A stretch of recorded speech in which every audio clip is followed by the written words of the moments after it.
So it can be hard to know how to make rage a useful emotion. I look at what's happening in the world. I look at, once again, 2 people were murdered this week by a paramilitary force in America. And what rational response is there but whatever this is that we feel? Whether we call it rage or anger, frustration, heartbreak, there isn't a word. Flames on the side of our face.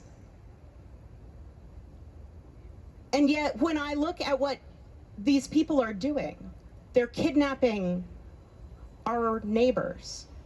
They have invaded our cities. They are coming and standing against us to do an ethnic cleansing. What is there to feel but rage? Because the alternative is to feel the fear they want us to feel. I spent some time with my 90-year-old grandfather recently. And my name is Bethany Andres-Beck. 2 generations later, I look like this. My grandfather is a brown man living in Minnesota. And he is afraid to leave his house without his ID. He wears a big button that says, "I am deaf, I read lips. Please speak slowly." And he hopes that if these irregular soldiers stop him on the street, that button will make a difference. In a way that being born in Nebraska does not make a difference. That having served his country in the Korean War will not make a difference. That having been a doctor for decades will not make a difference. He hopes that the soldiers will take the time to ask for his ID in a way he can understand. Here in America, we should not have to carry our papers.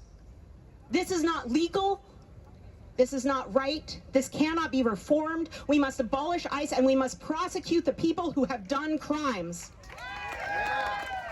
And I'm here to do more than just talk about what we have to tear down, because I will stand up for asylum.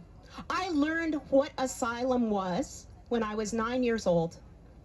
And my parents took me to an author event for a man named Harold Gordon. He had written a biography, or an autobiography, a memoir, of the time he spent in the Nazi camp. He was kidnapped when he was 9 years old. He was 15 years old when he was freed from the camp. And my parents decided that if kids are old enough to be put into camps, I was old enough to know that the camps had existed. And he talked about what we had changed so that this would never happen again, so that what happened to him would never happen to another child. And that day I learned that if a boat of children arrive on your shores and you send them back to your deaths, that is an evil act. The reason we have asylum is because we tried the alternative and the result was evil. So we must vigorously stand for these things, and the rage that we feel at the people attacking goodness in the world is righteous. Sometimes I'm afraid that my anger is just screaming into the void. I'm gonna ruin my voice and nothing else will achieve. But today, if you look around, we are all here enraged. We are all here to mourn the people killed. Johann Sebastian, right? These names we will carry with us going forward. These are people's fathers and sons and husbands and friends, and we come together in our rage to do something more. Because rage is the thing that can overcome fear, that can carry us beyond our own base emotions and give us the energy to stand up for a country that we can defend, that we want to live in, that America stands for. My grandfather told me about FDR's 4 freedoms. FDR gave a speech in which he said, we have the freedom of worship, we have a freedom of speech, we have the freedom from want, and we have the freedom from fear. And my grandfather said, I am not free today in America. And rage is the appropriate, responsible response to not being free.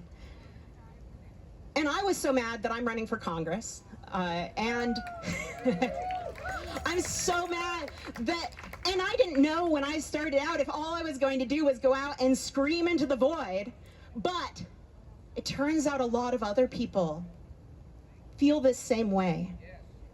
That we go out and we knock on doors and we talk to our neighbors and they feel the same way.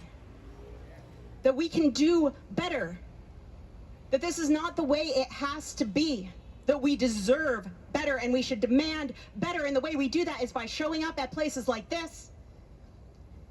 And it doesn't matter if your path is art or poetry, caring for children so that people can be here, cooking and bringing cookies so that we are fed, action or law, whatever your path is, you're not alone in being angry right now. And when you show up at that path, you will have people to walk with.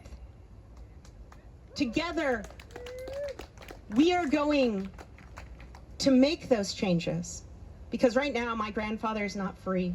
Immigrants are not free. We are not free, but we can be free again. The Statue of Liberty still stands at the harbor, and our rage can lift her lantern again. And together, we are going to reboot America. Thank you.